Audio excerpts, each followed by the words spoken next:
testing my diesel heater, get it ready for the season. Put a new cord on it today. I think these are 30 amps, 103 watts, 134.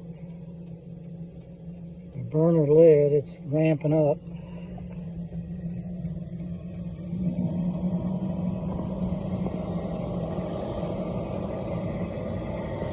It's hard to see with this, it's bright out here.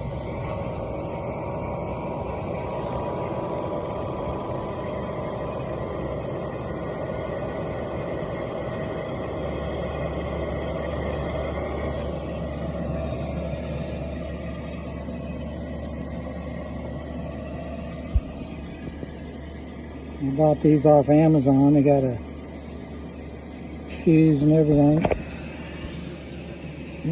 Now the watts dropped down. The glow plug turned off.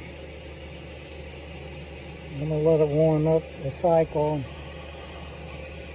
Getting ready for cold weather.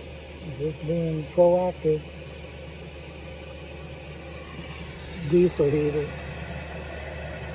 Running off my Booze RV power station.